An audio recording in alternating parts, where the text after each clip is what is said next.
I don't know why it happens now. It's awful and I hate it, but I keep forgetting to turn it off in the settings. But we are recording. Alive. Zoom is becoming self-aware. That's the problem, which I'm not a fan of. But I am here today with two. I hate Skynet.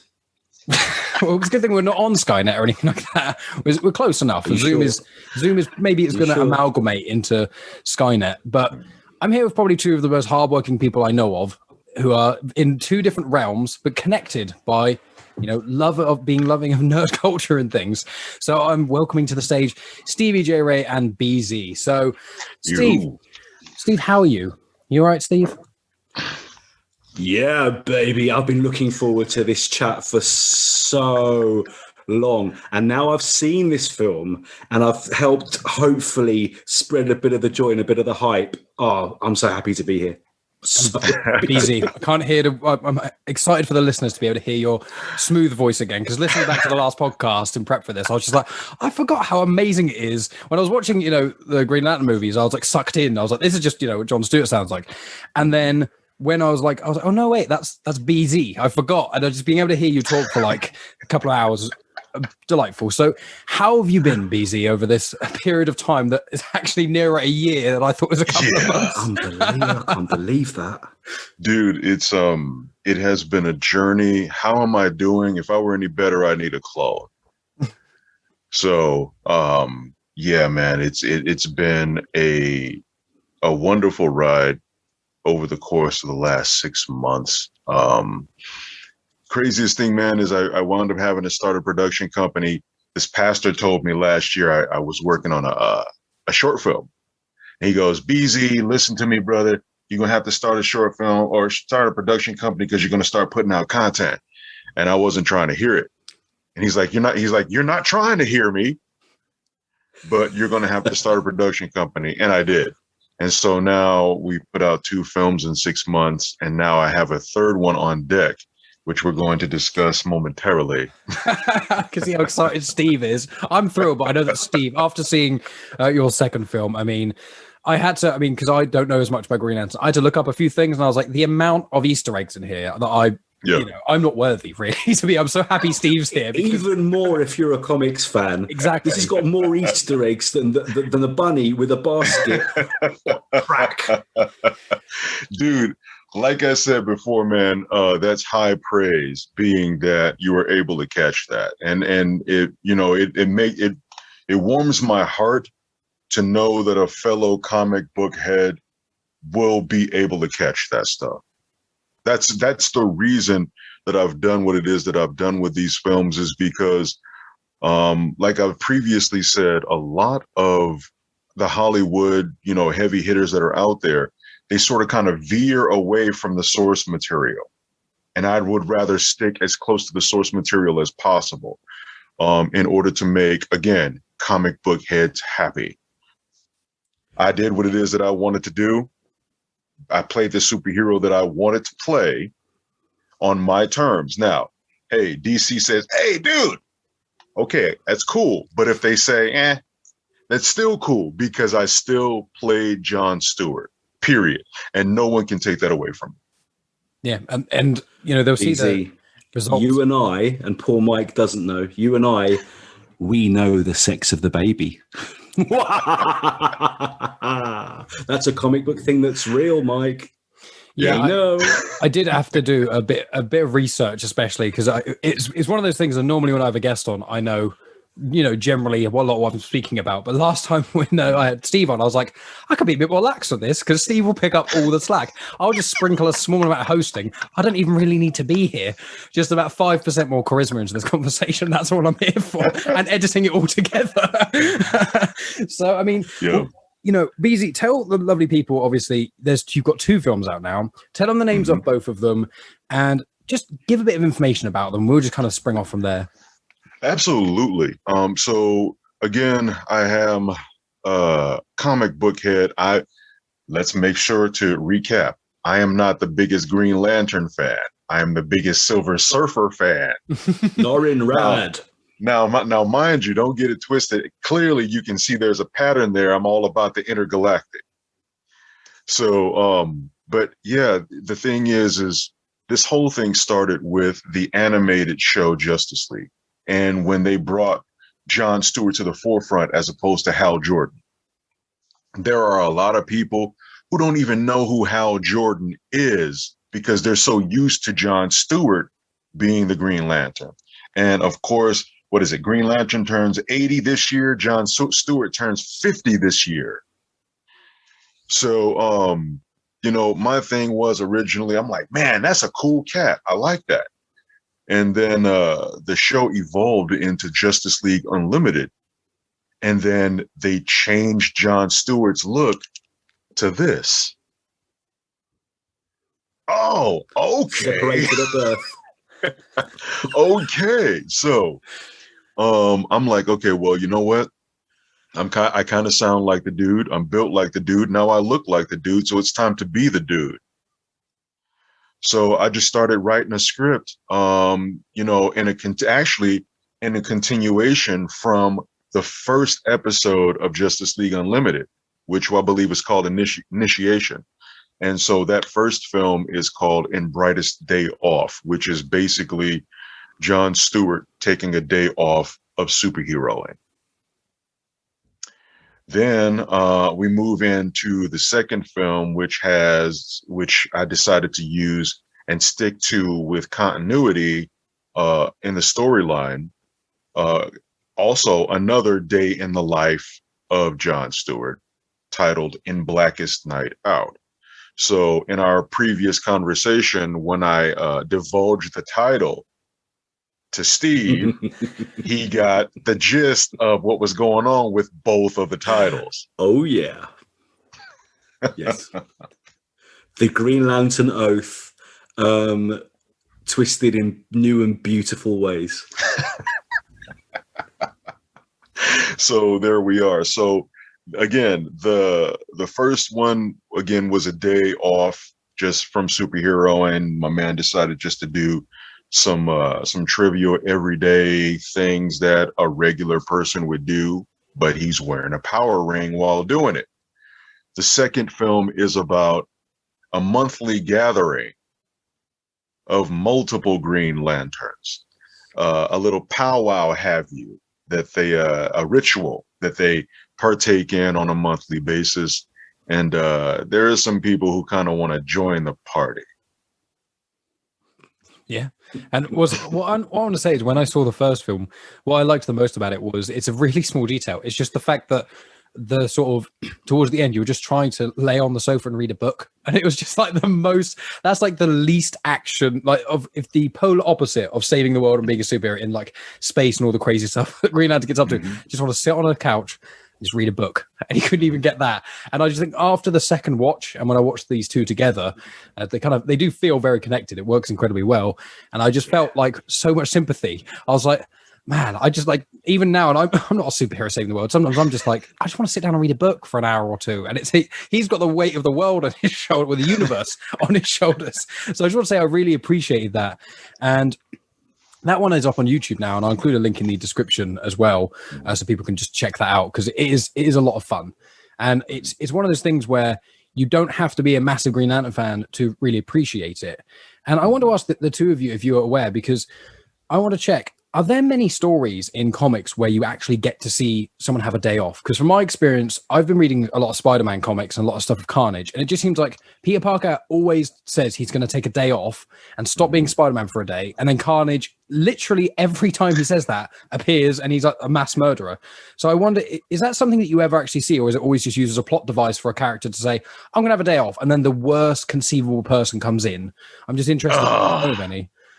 Dude, you know something? I see Steve shaking his head, and I think I'm inclined to agree. I don't think I've seen anyone on vacation or chilling out. I was actually thinking about Jon Stewart having dinner with Vixen, and who the freaking frack shows up and kills her?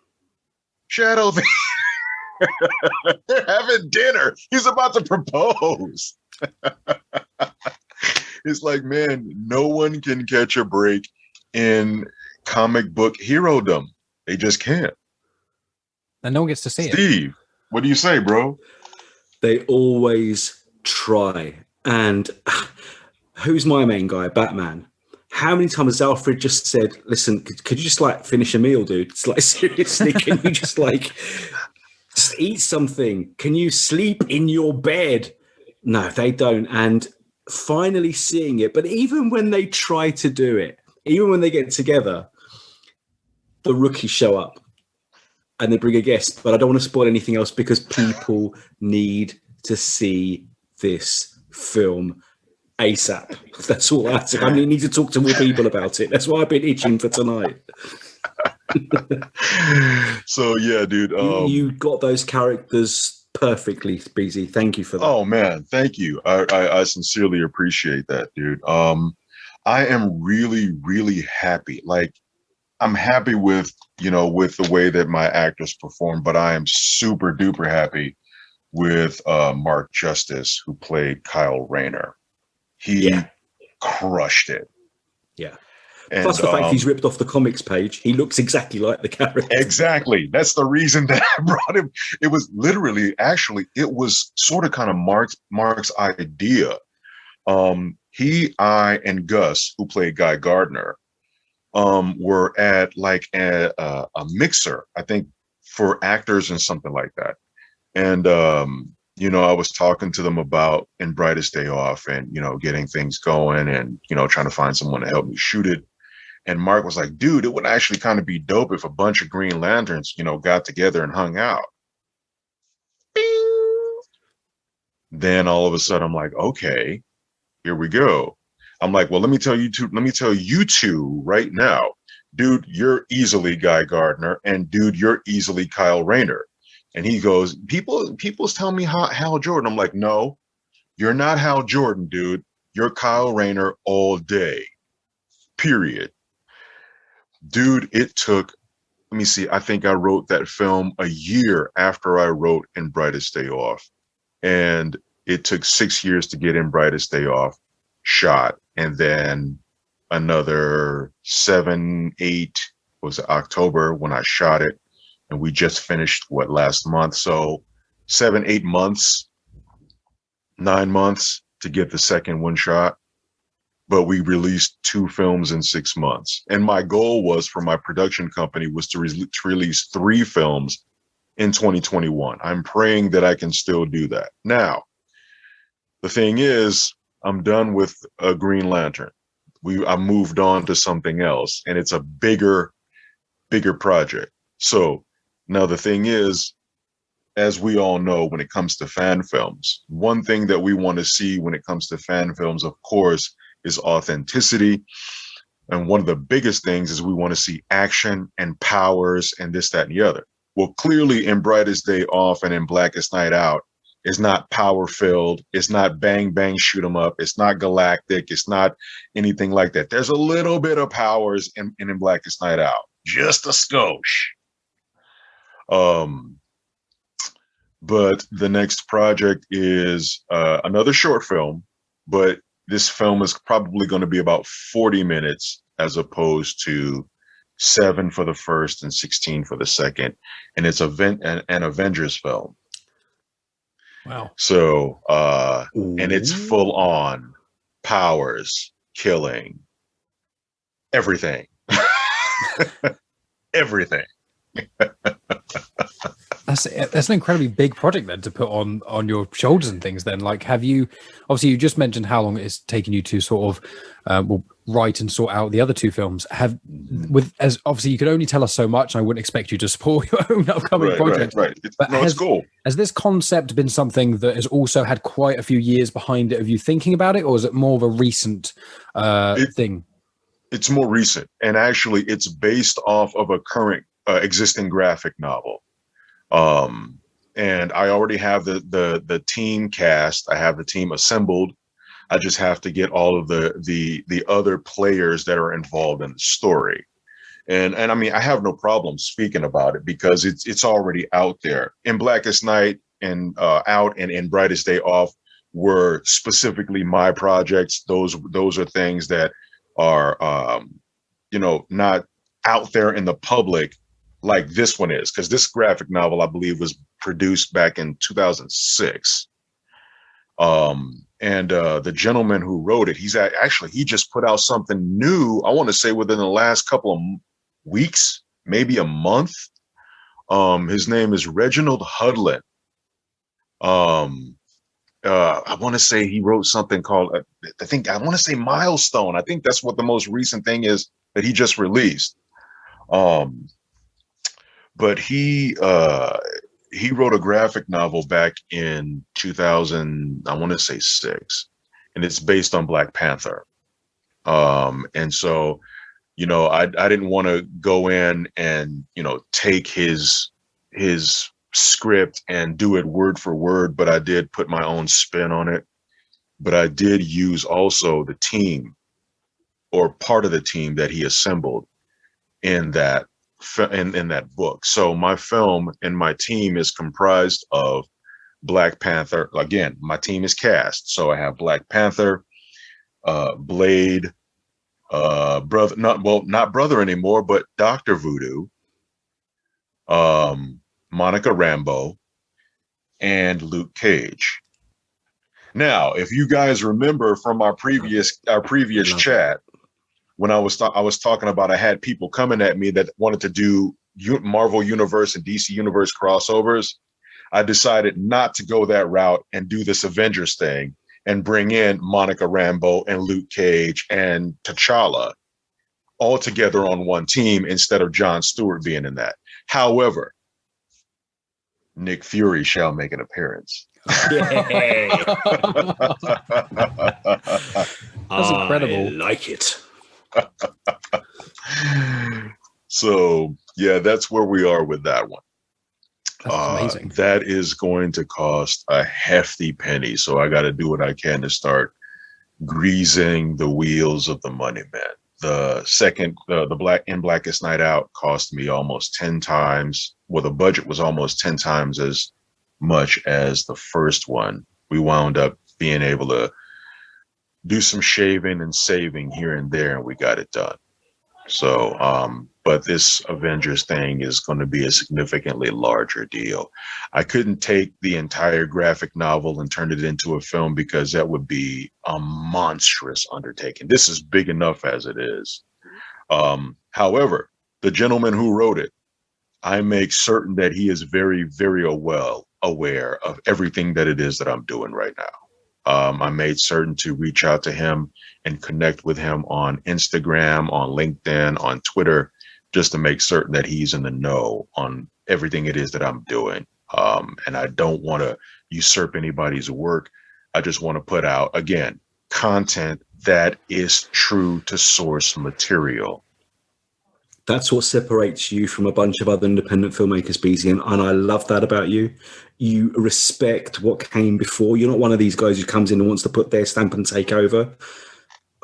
I love that. I absolutely love that. Thank you. As a fan. Yeah, absolutely, man. You know, I know that, again, as a fan myself, like you even said, a film by fans for fans. When I love the fact that the Silver Surfer hit the big screen. I absolutely loved it, but I was still livid. I'm like, no, I was literally pointing out a whole bunch of no's. And comic book heads should not be pointing out no's on the films that they watch of their favorite characters. Oh, dude, that's wrong. Dude, that's off. Dude, stop. I found myself doing that a lot, but I still love the fact that my man was on screen. Yeah. You want to take it one step further in the sense of like you want to basically take the initiative and do the things that you feel like, you know, bluntly, Hollywood in a better, lack of a better way of saying it is like, yeah, they're doing these great things in a lot of ways, but there are a lot of shortcomings. And you're just going, well, yeah, you know, I want to do this thing. And it's bouncing off what Steve said, that the fact that you've, you know, contacted the creator and things, and you're not trying to be like, you know, push him out the way, spotlight on me, look at this thing I'm creating using these characters. You're going, no, this isn't possible without him. This can't happen. So I want to make sure that people are aware of that first before going forward. And you're warning us before this, you know, you've got some of the background stuff done with the project, but obviously the timeline of this project, who knows how long it's going to take. And it's like the fact that you're saying it from this start, this early on, you're making sure people are aware, that it's just incredible. It's a very good reflection on your character, and it's one of the reasons that I'm happy to have you on the show again, and I will always be happy to have you on the show. But also, I want to, wherever I can, support your work, because it's all about the intent. And you just, from the last conversation and from this one already, it's just, you've got the perfect intent for creating this sort of content. And that's why I just want you to succeed in any way possible, because we need more people like you, not just in the superhero industry, but in all industries, I'd say. Bless you. Absolutely. Thank you. What Mike said. Appreciate that. Also, man, I really been having my mind on this Avengers thing. I really sort of kind of fell out of the vibe of the Jon Stewart thing, even though I loved playing the character. I fell out of the vibe before we even shot the film because I got so stoked about doing this Avengers thing. But also there's another one, and I'm just coming up with a concept for it. But Mace Windu, the early years. Oh yes.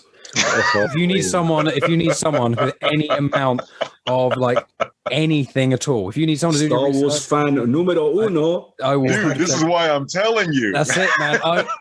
Oh man, that would be absolutely incredible. That would literally, I think I would cry if I saw that. Yeah. I would be so happy. I don't think I could imagine anyone impressive. Else. I'd want most impressive. Yeah.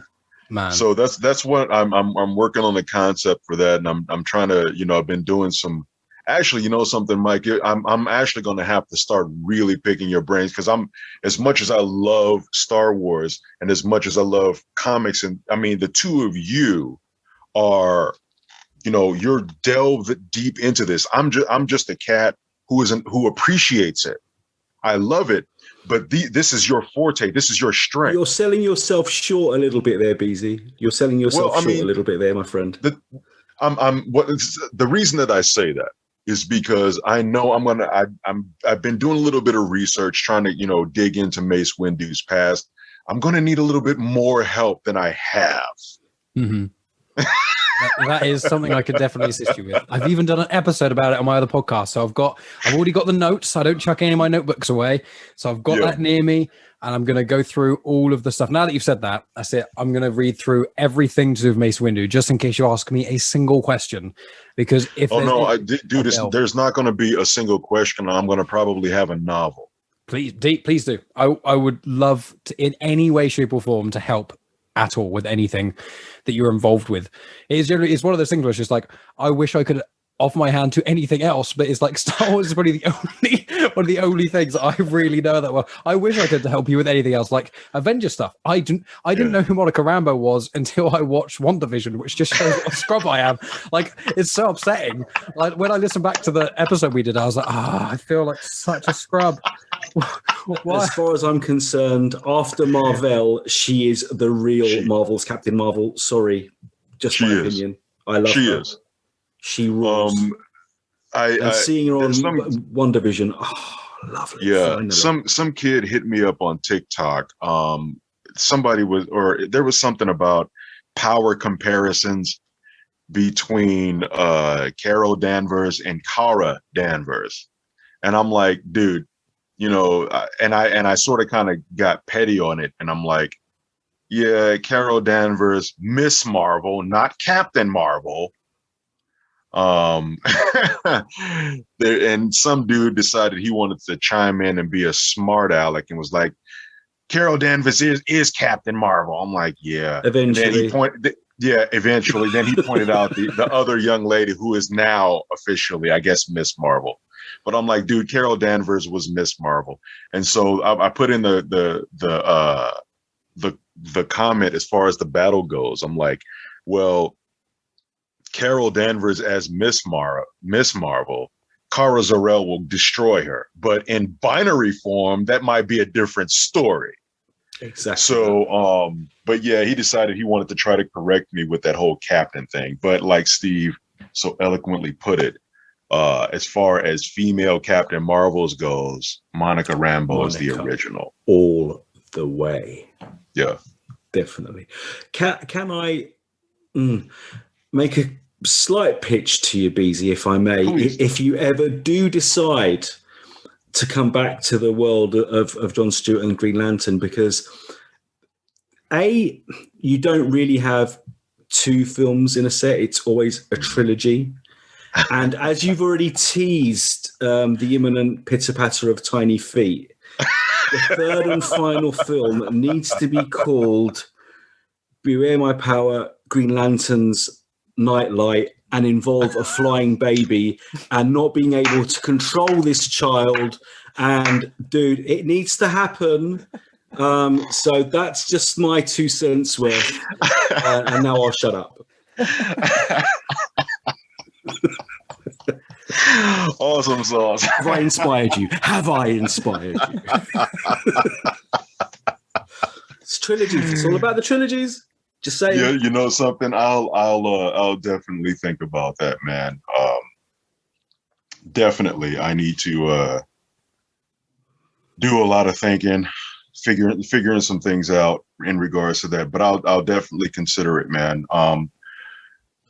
Anything is possible, and I'm having a blast doing this stuff. So it would be nice if I can get a couple of heavy hitters to back me up so that we can get these projects done. Again, I'm grateful. We got 2 films in 6 months done. We literally got in Blackest Night Out, shot, promoted, and edited and put up on the screen in like 40 to 45 days. Unbelievable. That's incredible. So the only reason that we didn't get it out earlier is because my guy Gus, who plays Guy Gardner, he was in Atlanta working on a Marvel project. That was the only reason we couldn't do it any earlier. So, but yeah, you know, it's just a matter of, okay. And also Kyle Rayner, Mark Justice, that dude, you know, he's a character actor, even though he's got like male model, like leading man good looks. He doesn't put himself out there like that. He puts himself out there as a character actor. So he is always busy. He's always traveling. That dude does not stay in one place for very long. He's always on the move, always. So, you know, it was good to get them on board. Again, we would have had it done probably about a month prior to this past week. And, but it just didn't happen that way. But I would really, really very much like to get the Avengers film done before the end of the year. And Blackest Night Out is about to hit the film festival circuit, which I never intended on happen, but it's happening. People are requesting it. So, also I'm thinking, I'm trying to make it happen within the next week to 2 weeks, trying to develop some kind of a watch party, because I'm getting hit up in the DC and Green Lantern forums. Dude, when is it going to be on YouTube? When are we going to be able to catch it? And I would like for them to see it. 20 times today, BZ. Seriously, I kid you not. Yeah, I would like for them to, you know, catch it at least once, you know, even though it's out there on the circuit. Eventually, I would like to get to land it on Amazon Prime. And of course, I can't make money off of it because it's a fan film. So it's absolutely the only way you have to pay for it is if you have a subscription to Amazon Prime. But I'm not going to be able to make money off that. So it's going to be free for those who are subscribed. So, but the reason I'm doing that is because I just want to, you know, solidify myself as a filmmaker and just, you know, take those gradual steps up to doing bigger things. Well, tell you what, Marvel, Disney, if you're listening, I'm going to horrifically paraphrase the legend that was John Lennon here and say, all we are saying is give bees a chance. Oh.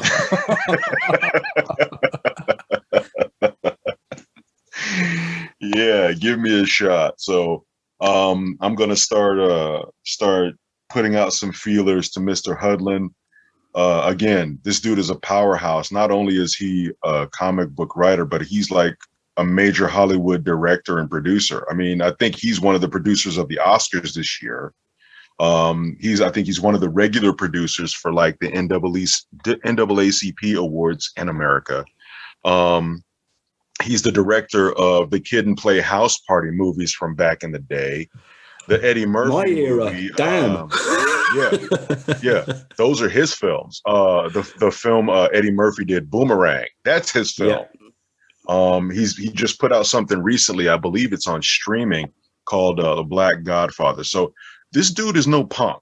He's not only a Hollywood heavyweight, he is a freaking comic book writer, a legitimate comic book writer for Marvel and DC.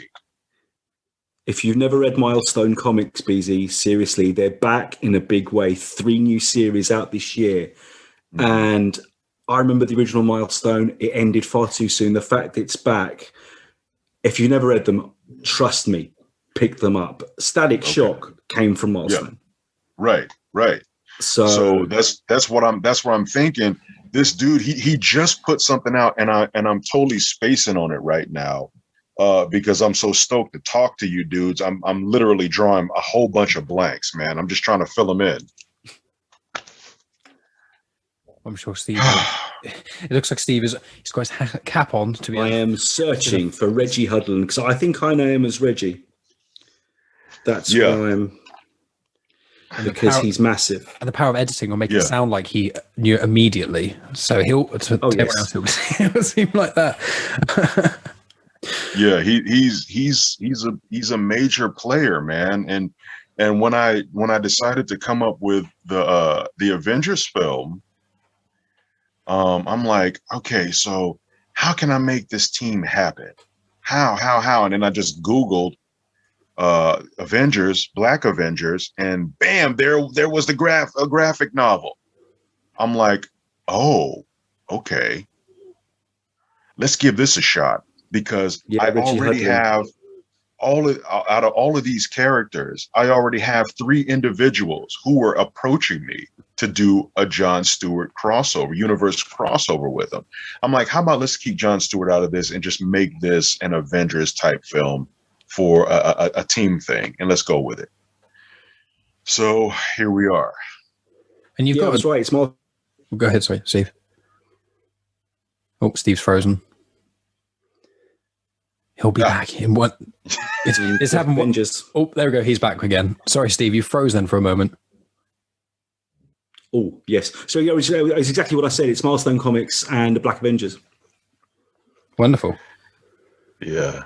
So he's. The word is legit. 100%.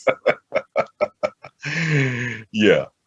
So as it sits right now, dude, literally everything that I've been putting out in Blackest Night Out, I tag him in it, as well as James Tucker, who is one of the main animators and producers of the Justice League and the Batman and the Superman animated series, all that stuff that was on Cartoon Network, along with Dwayne McDuffie. So, but yeah, I tag both Reggie Hudlin and James Tucker in all of the stuff that I do right now, just so that they're aware of it. And then I'm covering all my bases because I'm not looking to step on anyone's toes in any way, shape, form, or fashion.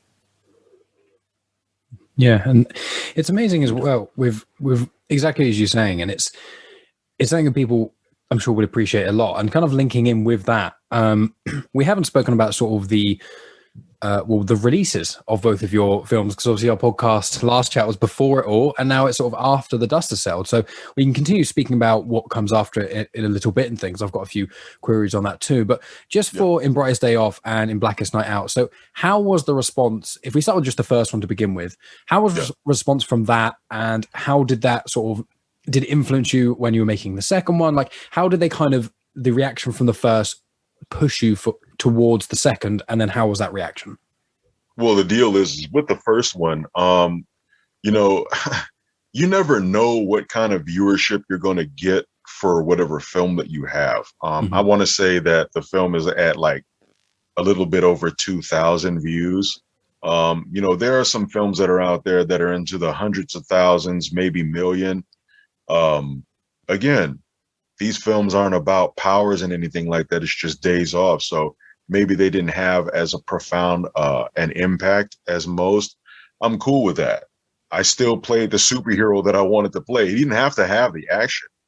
The feedback I got no negative feedback. I did get constructive criticism, and I absolutely welcome that. I actually welcome negative feedback as well, because that'll help me moving forward so that I don't make the same mistake.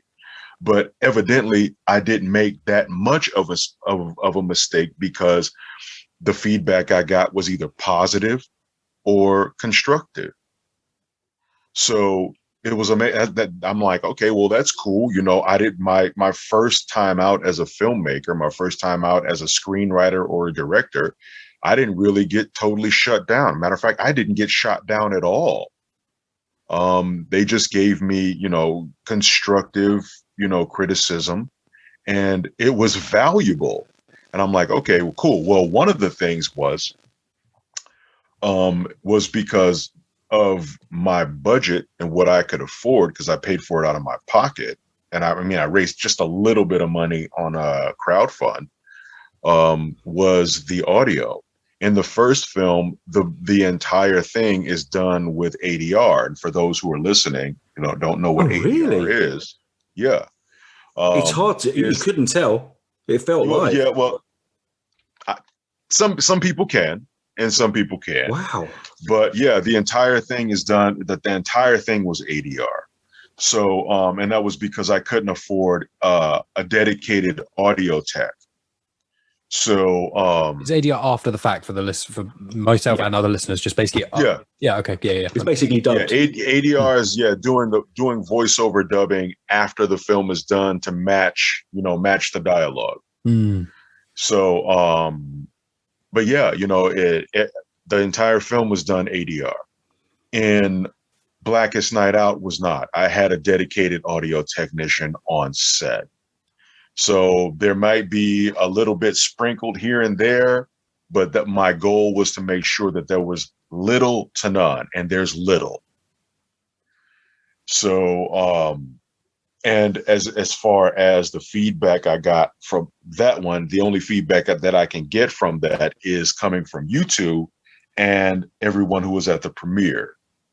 So, the majority of the people who showed up to the premiere are people who know me and love me. So of course I'm going to get positive feedback from that. But the one thing that I did get was I wasn't expecting that. Awesome. That's what we wanted. That's what I wanted. I wasn't expecting that. Again, most people are expecting from fan films, powers, fighting, crime fighting, shoot 'em up, bang, bang, intergalactic, this, that, this, and the other. You didn't get that with these films. I'm glad about that, though. Yeah. It's different. It's original. It's your heroes become more real when they're real people. And that's one of the reasons I adore Jon Stewart. I sent you the link to the new book. They've done the 50th anniversary book. Mm-hmm. This guy has suffered. This guy has been through some real wars. I mean, I'm not just talking about intergalactic wars. I mean, in his personal life, in his love life. And stuff that would make most men crumble and give up. He stands up, he brushes himself, and he carries on. That's a hero, not someone who's indestructible, always gets it right and never makes a mistake. That's boring. Seeing him interact with the other lanterns, it's true. I loved seeing the human side of these characters, and that's two of the reasons that I really like your two films, because you're seeing a different side of the people that makes them real. And then when they are heroes, you can back them a bit more. You can be behind them a bit more because you see them as people. I love that. Well, there you have it, man. And again, it warms my heart to especially have a comic book head of the highest order to say that, because that is literally what this thing is about. It is about satisfying the comic heads. That's what I mean. first and foremost, I just wanted to play Jon Stewart. I just wanted to put out some film that stuck to source material to definitely make certain that the fans were cool with it. And, you know, I'm glad that, you know, you cats are catching the Easter eggs, man. I'm glad that you're able to catch it. I'm not sure. There's one in particular that I'm pretty sure most people won't be able to even see it. You'd have to really, really look super close in order to notice it. But yeah, there's one that's there that a lot of people, I'm pretty sure, are going to miss. Steve's going to have to rewatch this now, frame by Challenge frame, accepted. and he's going to say, you have to tell me about it as well, even though I probably won't get it. But I just want to say, with myself watching it, after watching in Brightest Day Off, I thought it was really cool. I really enjoyed it. As I said, I like seeing that side of a hero that you don't get to see, especially with someone who I've not delved into the realm of comics quite as deeply, with help from people like Steve and the other members of Comics in Motion, which is where Steve's Superheroes for Dummies podcast is, and my Star Wars one is, and etc. They've, like, I've been getting into comics a lot more, been reading Moon Knight, getting into like Carnage. I just randomly was like, I want to do that, and then lots of Batman stuff that because I've not really read any Batman comics by Killing Joke, so I'm trying to widen the horizons past Star Wars essentially, and it's things like the conversations with Stephen etc help that and make me want to read more. And with Brightest Day Off, obviously I didn't know that much, but I liked that aspect of it. When we went into it in Blackest Night Out, one of the things that I loved the most about it was it felt so real. It didn't feel like the thing I wrote down specifically when I watched it, the exact thing is the banter, the conversations, the dialogue. But for the first, there's like the scenes, I'm not going to spoil it, but you know, the scenes where you kind of first see them all kind of together at the table and chatting and just playing games and stuff. That in itself was just excellently done. It didn't feel like, oh, someone set up a camera, written a script. It was like, oh, these dudes are just lanterns having a chat. Like it didn't feel like, you know, it was this specifically done thing. It just felt so organic, and that was one of the things which, you know, I did enjoy the first film that you made, but I felt like when you watch the second one, the improvements made are so much more apparent by the comparison of the two. I think the first one was a really good fun thing, but the second one was so much above that in ways I didn't expect. And I think that you used the special effects, you know, you didn't use overly gratuitous lights flashing everywhere. You used it in a way which it wasn't sparingly, because it didn't feel sparingly. It felt appropriate. And I think that's one of the key differences between these fan films and some of the other ones, which is sometimes with these big, you know, fan films, they want to do this gigantic scene, they can't land it right, and it feels jarring. But instead, what you did is you created something, and within the own parameters of what you set, you went past every mark. And I think that's what makes it so special, and was what I think that when it's released to the general public, whether it's someone like myself who just has a peripheral knowledge of the lanterns, or someone like Steve who is, you know, deep into that realm, there's something for everyone. Because now, after watching that and seeing all the different lanterns, I was like, I thought there were like 2 or 3, maybe. I didn't, like, generally, I didn't know. And because I was like, I want to find out about these things. And straight after watching it, I paused it at the credits. I took note of all the characters' names and things. And I looked up, and I've gone through and I've looked up all the different characters. And there's lots of different things, which I won't spoil, but there's like someone at a door and they have a certain something.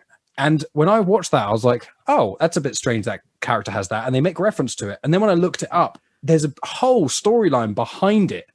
And it's so cleverly done. And that's now made me want to read Green Lantern stuff and the different incarnations because of your film. So your film in itself, for fans who've already read it, it provides them with a lot of things that they would want to see. But for fans like myself who haven't got into that realm yet, you're inspiring me and pushing me to want to, which is something that I think you've worked on so well on both cylinders. And I appreciate it.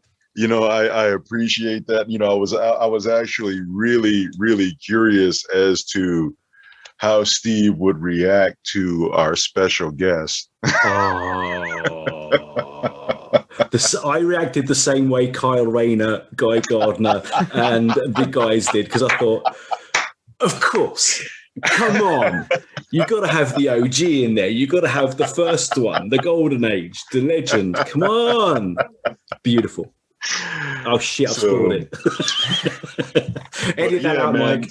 Well, he did say like, in the first episode, he did hint it, so he won't say who it is. But if people listen to the first episode and this isn't already out, for people who think there's only 2 Green Lanterns, yeah, there you go. Mm.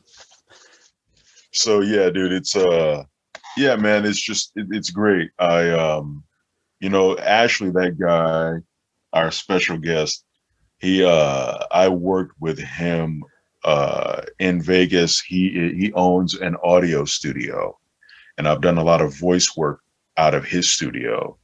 And I'm like, he's like, if you ever need a blah blah blah, and I'm looking at him, I'm like, yeah, I got something for you, dude. Hold that thought. You fit perfectly. And when it came down to it, I'm like, hey man, we're getting ready to do this. He was on board. Speaking of fitting perfectly, I've already commented on that soundtrack. Oh, amazing. But I need to comment on the wardrobe. Your costume department, those t-shirts, Kyle Rayner's jacket, which is green, but only in certain lights. Yeah. Dude, it's little attention to detail like that. Plus the fact you kept Jessica's tattoo from her first appearances when she's possessed by the evil Green Lantern ring. Oh, come on. You clearly know your stuff a lot more than you, or you've just gone to some superb research to make these films. I was smiling from ear to ear, from beginning to end, because I thought, oh, he's nailed it. Oh, you magnificent bastard. You've absolutely nailed it. And it was bouncing off that same with me when I looked up the characters. As soon as I Google image and I was like, I'm pretty certain this is who it is. And I saw a picture. I was like, that is spitting image. I knew exactly what character when I was looking up related to which actor and which portrayal, because I was like, that is on point, like spot on there. It's so well done. And the fact that Mark Justice's real name is a superhero name just makes me sick. It's crazy, right? His name is Mark Justice. It's incredible. Yeah. It's ridiculous. And I tell you, man, he as puns go, it really is. He's a super dude. I mean, down to earth dude. He's hardworking, and he's also a filmmaker and a director on top of that, himself. But he's, his career is really about to shoot through the roof right now. And, I'm like, I don't know if the dude is going to start getting a bunch of leading man stuff, but if he does, he absolutely deserves it. Because he's just that good. And, but, he likes to play, serial killers. He likes to play, adventurers. Again, he doesn't really go out for the leading man stuff. He goes out for the character stuff. And I look at that as like, he knows he's a good looking dude, but he humbles himself. And he's quick to take on a secondary role. He's quick to take on, a super small role for, an upcoming filmmaker, because you never know who's the next big hit. And that taught me something myself. I'm like, you know what? Our girl who came in, the girl who played Shira Hall on the first one, that was her first gig. Our girl on this one, it was her first gig. That's their first outings on in any way, shape, form, or fashion when it comes to this whole acting thing. It's like, you got to give somebody some kind of a chance. You know what I'm saying? And you never know what can happen for them. This can be something that's a turning point in their career, or better yet, in their lives. So help them out.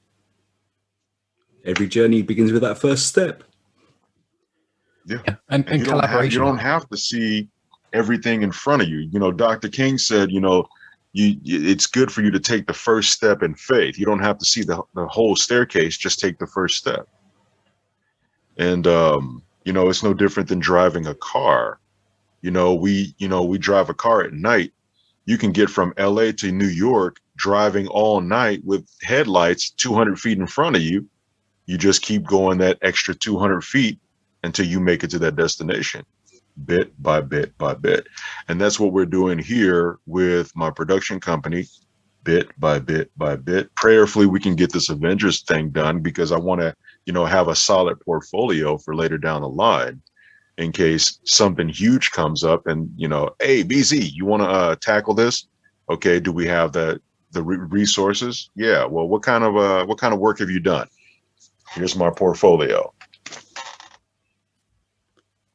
And to add on to that, you have an incredible social media presence. I've been keeping an eye on you I've been watching from a distance with a smile whenever I see just the little things that you do on social media. And one of the things is that you stay humble and you're always thankful and gracious of where you are and where you're going to go. And that's one of the things that I once again really appreciate about you as an individual, is that because of what you've just said about letting other people, have their chance, giving people the opportunity. That's because that's all you can really give people. And a lot of people don't get the opportunities. And if you can be that kind of person who allows someone who is their first try or anything like that, and you're the one that can give them that opportunity, I don't explicitly believe in the ethereal energy of karma, but I believe that if you are a good person, good things will happen to you. I don't believe there's a force about it. I think it's people. I think that you exude, if you have a good person, you exude good energy, and people around you pick up on that. And generally speaking, I've had it for my life. The nicer I am to people, the better my life is. And I think that you are the shining example of that, because you want that and you're humble about all these things.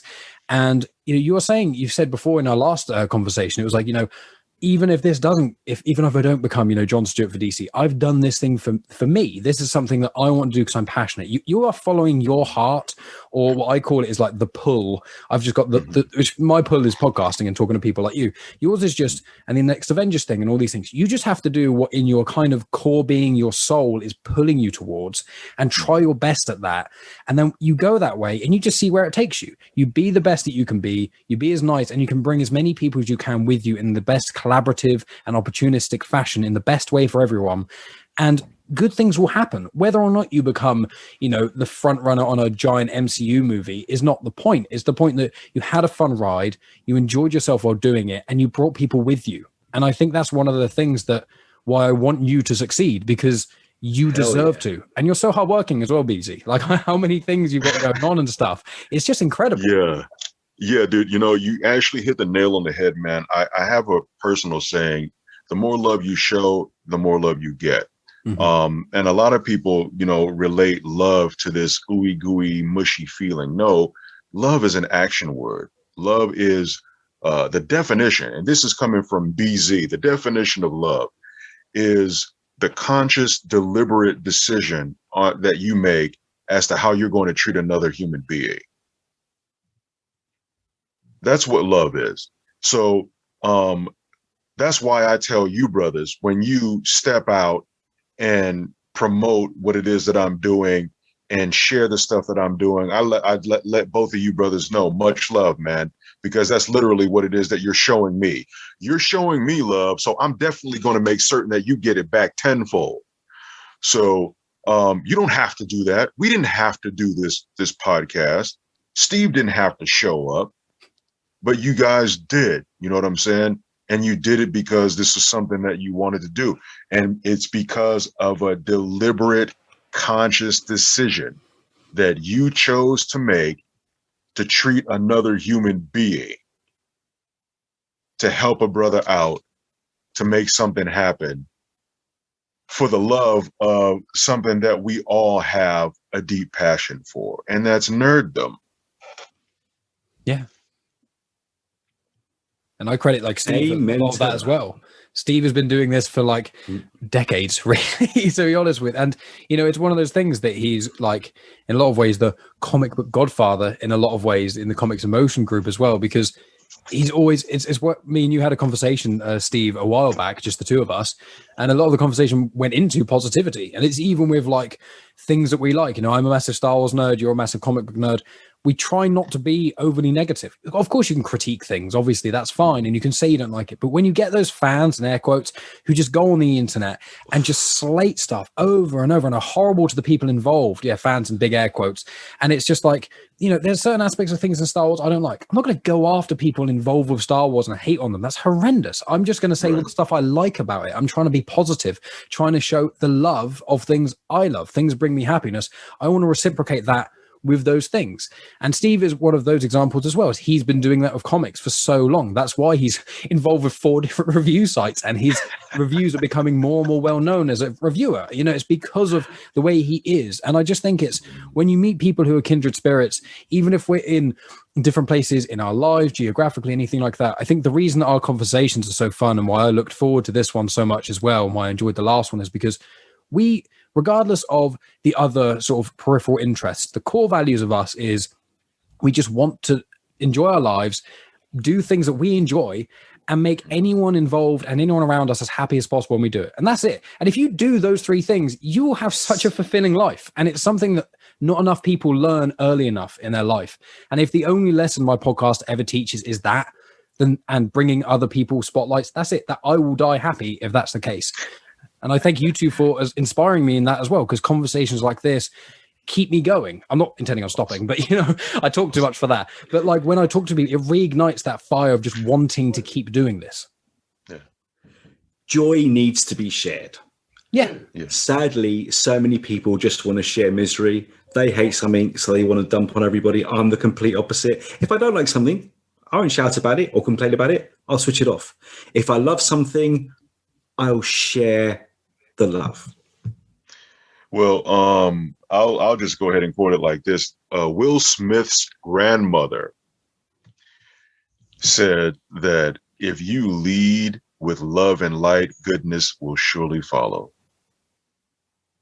That's incredible. Amen to that. I want to say, me and my girlfriend were talking about Will Smith, I think it was yesterday, and we were just talking about how amazing he is as a person, of not only his career, but how he is as an individual, how he goes about any things with his family. There's never been a big controversy with Will Smith about him being horrible or anything like that. He's just always been shining light from this career in Fresh Prince of Bel-Air all the way up to now and beyond. It's always just like anything anyone has to say about Will Smith is he is amazing. He is joyous to work with. He's delightful. Whenever he talks about his family, you know, there's those pictures of him at the red carpet and things, and he's just like doing this, like, look at my wife or look at my child. And it's just like that enthusiasm it's perfect. And the quote from his grandmother, that makes a lot of sense. Clearly he had someone who helped him learn that from early on. And that's what people need.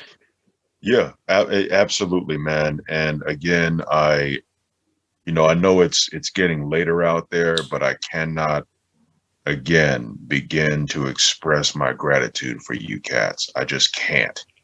Always. Dude, like I said, from Jump Street, man, you brothers didn't have to do squat. You didn't. You chose to. And it just, dude, it warms my heart, man. It really does. Well, you didn't have to do all the things that you've done. You know, you didn't have to make amazing, fun Green Lantern movies, all the other stuff you're going to be doing. You don't have to make such wholesome posts on your social media that I love to watch. Like, and one thing I want to say, like, this might make BZ a little bit embarrassed, but like when I think it was my birthday, you just sent me a voice note just saying happy birthday. Like that really like I wasn't in a bad mood or anything, but when I saw a message, I was like, oh, sweet, a message from BZ, and it was a voice message. I was like, is there anything greater than a voice message from BZ? So not with that voice. There is nothing greater in the world than a message with that voice. I showed Megan, and the first thing, I can't remember if I've told you this, BZ, but the first thing Megan said when she heard, she said, that BZ, he sounds like he would give the best hugs. And I was like, that's a perfect way, you know, of describing BZ. It's just like, he's just a human hug. It's perfect. He's not called BZ the t-shirt. He's called BZ the voice. The clue's in the name. That is awesome. Oh my goodness, dude. That's great. That's just great. Yeah, man. Cheers, gentlemen. Cheers. Here's to some prayerfully, man, some good content to come. Again, like I said, I started my production company. It's called Rejoice Media. My primary focus is science fiction, science fantasy, primary content, faith-based. I already have designs on a God-powered hero, genuinely God-powered hero, as in biblically powered. So that one is probably gonna be a budget of a couple of million with the idea that I have. So a few years in the future then. Yeah, Once you made it. It's a very real possibility, dude. So however, again, this Avengers thing definitely is something I'm starting to focus on now. Mace Windu, the early years, that's the next one following this. So yeah, dude, the ideas just keep coming. And again, all of this started, all I wanted to do was just voiceover. That's it. I didn't want to act on camera. And matter of fact, I just got another TV show. I gotta go back to work next week, dude. So it's like, okay, well, hey, I'm glad. Let's keep it moving, dude. A paycheck's a paycheck. You need them. And all the connections you make, you know what I mean? Like all these connections that you make with people, you know, via everything that you do, it has, you know, here's a perfect way to link it to. It's like the MCU. You've got all these little bits and pieces that don't necessarily seem connected. Then you have these little events in between them that kind of connect the pieces. And by the end, which is, you know, years and years and years, decades of a journey, all those little pieces culminate together to form the big thing. And that's what I'm sure happens. That's literally what's happening, dude. Like I said, all I wanted to do was voiceover. I never even wanted to be in the spotlight ever. I just wanted to do voiceover, and voiceover we do from home, man. We don't have to be out there in the public. We can be in entertainment, make entertainment money, but still have, you know, a semblance of a life.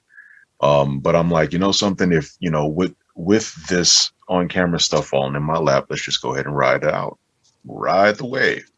So, all right, cool. Well, I got to put out some content, and, you know, the Hollywood gatekeepers can't keep me out anymore. So YouTube, Amazon Prime, Netflix, whatever, here's something. Go ahead and put that out. I don't need to make any money on it. Here, go ahead and do it. Just put it out there and let people watch it, whether they enjoy it or not, but let them watch it. And prayerfully, they will enjoy it. So I'm glad that you two enjoy the film, man. And again, man, it's good to hear coming from nerds, fellow nerds, that, you know, they dug my gig. Well, whatever you work on next, like I said, I don't just write for DC Comics News or Dark Knight News. My site, Fantastic Universes, is everything. So when you get the Avengers stuff rolling, sign me up. I'll spread the word and shout it from every mountaintop. You know, yeah, absolutely, man. Absolutely. I'm actually starting on that. I'm after we're finished here, I'm going to go to the gym because I still got some slimming to do. And then I'm going to get back to it. I'm going to make certain that my script is tight, because for the most part, it is finished. I just want to make certain that it's tight. And again, my team is already cast. I just have to get, you know, some of the other players involved as far as the casting goes, and then get the money to do this thing, man. It may cost me somewhere in the vicinity of maybe $250,000 to do this one. Wow. So, you know, we'll see what happens, man. Just you brothers keep shining your lights. Mm-hmm. Yeah, we'll definitely absolutely try our best. And so obviously we'll start to wrap up where we are. But let's just clarify. I want to ask, and I can cut this out if you want me to, BZ, but are you planning on doing any, for that Avengers project, are you planning on doing crowdfunding-y stuff, or are you looking, obviously that's quite a lot of money to crowdfund, but I was just out of my own interest. No. It's absolutely fine, dude. I'm going to absolutely do a crowdfund. And the thing is prayerfully, I'll be able to do it on the backs of In Brightest Day Off and In Blackest Night Out. Mm-hmm. Because, you know, it's not like I'm coming into a crowdfund saying, hey, look, I'm getting ready to do this film. Well, it's not like I don't have anything to back myself up as a filmmaker. Now I do. Okay, well, what have you done? Well, here's 2 superhero films right here. Oh, okay. Yeah. No, I'm not joking. No, I'm not playing. Yes, I am serious about making this happen. And I'm looking forward to the journey of making it happen. So yeah, I'm definitely gonna to start a crowdfund, and if we can make it happen, beautiful. If not, it's okay. Because actually, I did a crowdfund for In Blackest Night Out, and the crowdfund didn't make it. It just so happens that I went to pick the brain of my partner who partnered up with me on this with Scott Harris at Parabellum Productions, who was actually my tactical trainer. He was training me to be a Marine and a pilot on another project some years back. And he's got his own thing coming up. And I'm like, dude, I need to talk to you about, how do you reach out to these money men? And so we chopped it up. He's like, well, how much do you need? I told him. He's like, oh, I got that. Wait, what? He's like, yeah, I got that. Let's go. And now In Blackest Night Out is here. So now my next move is, all right, well, let's go bigger. Well, when you do, make sure when you set up that crowdfunding thing, I'll include it in the description to this and the other thing. And I will be giving you some money to that because I want to try my darndest to try and help you just any way I can, spreading the word, just telling people and things. I've got a Patreon now, so I've got a bit more extra money. I'll just put it all towards you because if I can help, I'd just love to. It's just one of the things that I want to see. It's not just the fact that I want to support you, which I do, but it's that I want to see what you can do. And if that a financial contribution to me, I'm happy. I'd pay money to see what you've made at the cinema. I'm just sad that me and Steve are over here in the UK when you had that premiere. Right. I'd have loved to have gone there. I know it's free entry, but I would have just put money in a donation bucket or whatever. Yeah, man, that thing went off. Honestly, I have to be real with you fellas. All I wanted to do was just shoot my movie and put it out there. I had no intention of this whole marketing thing whatsoever. So for the people out there listening, we have merch. We have t-shirts, we have sweatshirts, we have hats. Go to inblackestnightout.com. We have the soundtrack. I need that CD. I need that CD. We have it on. It's on iTunes. It's on Amazon Music. It's on Apple Music. It's on Spotify. You can go and snag the soundtrack. Yeah, dude. Matter of fact, one of our guys, he's a jazz pianist out of Brussels. Basho Munya.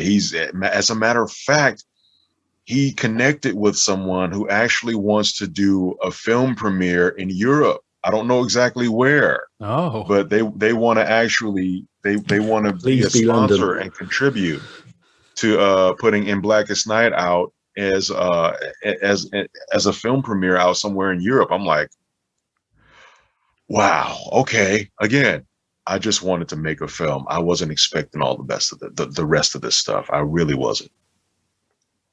I mean, that'd be amazing. It's nice when good things happen to good people. That's all I'm saying. Oh, bless you, man. I really appreciate that.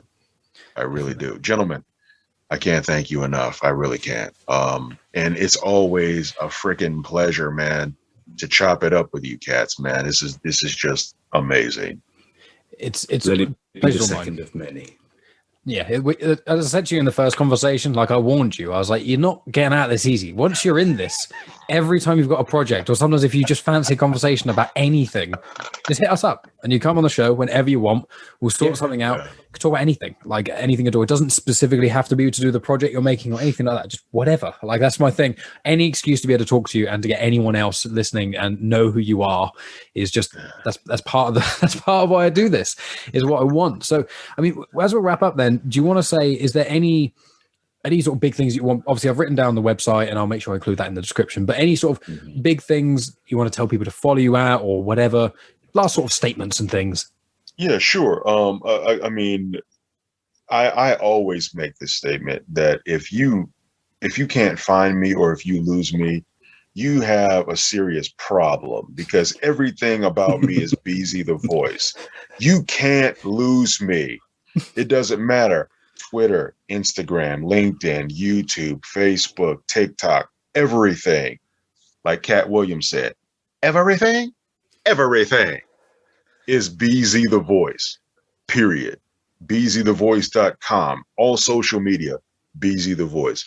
So, connect with me, link up with me. I'm sort of a cool dude. We can chop it up.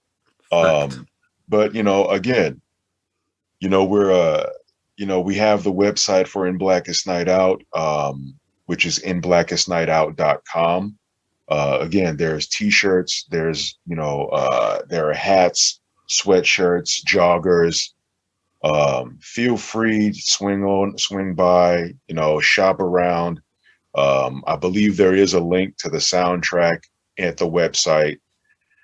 And again, I'm doing what I can to put together a watch party.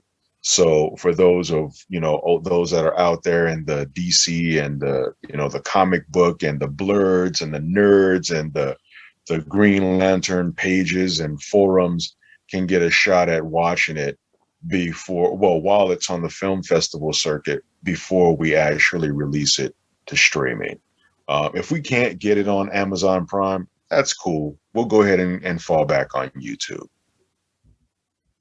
No worries at all. Perfect. And Steve, is there anything else you want to sort of add so we can Steve, please, brother, please. And then I've got one thing to ask Abizi after that, but please go first, Steve. Green Lantern's Nightlight, the third part of the trilogy. Just saying. Is that you don't want to promote anything else for yourself? Just Google Steve J. Ray and Fantastic Universes. That'll take you to virtually everything I do to destroy the internet. And on good links as well for people who are lazy. And Abizi, I want to ask you a favor, if I may. I realized I didn't ask you last time, you're a voiceover artist. Can I ask you to just do 2 intros, just one for Genuine Chit-Chat and one for Star Wars Comics and Canon? Because I would love that if you could just say. Yeah, absolutely, dude. So, that's no problem whatsoever. Cool. So you can say whatever you want about it, as long as the words Genuine Chit-Chat is one, and then you take a little pause, and then Star Wars Comics in Canon, and I'll put them on loads of stuff. Actually, something. Let me go ahead and record that stuff on my equipment, and I'll email it over to you, dude. And because I want to make certain that you have absolutely clean audio. Perfect. So that's boom, baby. I was thinking about that. But I was like, I don't want to ask him to do it in his free time because I don't want to be a burden. Oh no, dude. That's I'd love to have you introduce. No, that is not a problem, dude, whatsoever. So, I've been practicing my Optimus Prime. I'm trying to get ready to replace Peter Cullen whenever he retires. So it's like, come on, someone has to transform. How about this, guys? James Earl Jones, anyone? Darth Vader? I mean, your voice, dude, with the modulation on it. I genuinely believe you could do. He doesn't need the modulation. He could work. He's getting old. We're still going to have Vader stories, and who better? Man. I am definitely down with all of that, man. So yeah, Transformers, Optimus Prime, Darth Vader. Yeah, absolutely, dude. Sign me up. Jon Stewart. Yeah, I actually still want to voice that dude in animation if I can get a shot at it. Fingers crossed. Absolutely. We'll do everything. Give Bees a chance. Wonderful. Well, I will stop recording here then, guys. Thank you so much again for both of you being on. It's been a delightful conversation. Awesome.